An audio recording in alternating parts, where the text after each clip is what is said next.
Well, hello, I'm the story lady. And, well, my bunny, this is my dear bunny Shatavari and I, we were just reading a story. I wondered if maybe you'd like to read a story with us today. Okay, my story today that I want to share with you is called Where the Wild Things Are. I bet you're wild sometimes too, aren't you? Well, this is about a little boy who went on a magical journey to where the wild things are. Would you like to go on that journey with me now? Great, let's go. Where the Wild Things Are. Story and pictures by Maurice Sendak. That night, Max, he wore his wolf suit and he made mischief of one kind or another.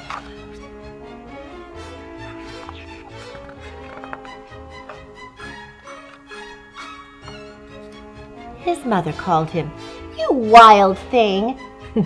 And Max looked at her and he just said, "I will eat you up." Well, he was sent to bed without eating anything. And that very night, in Max's room, a forest, it grew and it grew and it grew until his ceiling hung with vines and the walls became the world all around. And an ocean tumbled by with a private boat for Max, and he sailed off through the night and through the day, and in and out of weeks and almost over a year until he came to the land where the wild things are. And when he came to the place where the wild things are, why, those wild things, they roared their terrible roars.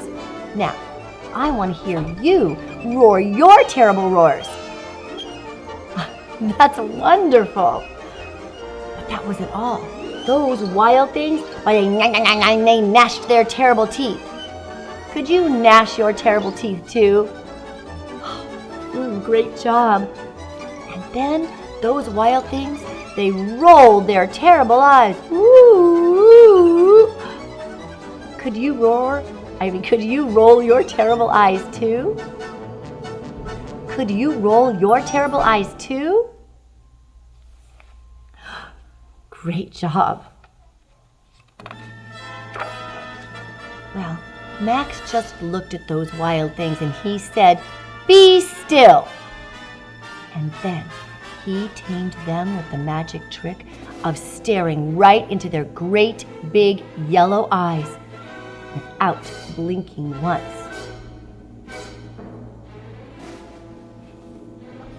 And then those terrible wild things, they were frightened, and they called Max the most wild thing of all. And they made him king of all the wild things. Max loved that, and he said to them, "Now, let the wild rumpus begin."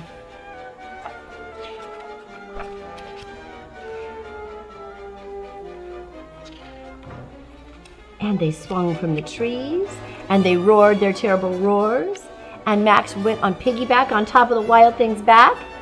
Have you ever been piggyback on anyone's back before? Have you ever been a wild thing? And then Max said, "Now stop." And he sent them to bed without any supper. And Max, the king of all the wild things, why, he was terribly lonely, and he wanted to be where someone loved him best of all. Then, all around the room, far away across the world, he smelled some yummy good things to eat. And so, Max gave up being king of all the wild things. But the wild things cried, "Oh, please don't go. We'll eat you up. We love you so." And Max just said, "No."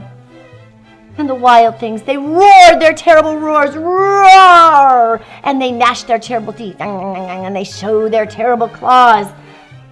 But Max just stepped into his private boat and he waved goodbye. And they sailed. They sailed back over a year and in and out of weeks and through a day. And into the night of his very own room where he found his supper waiting for him.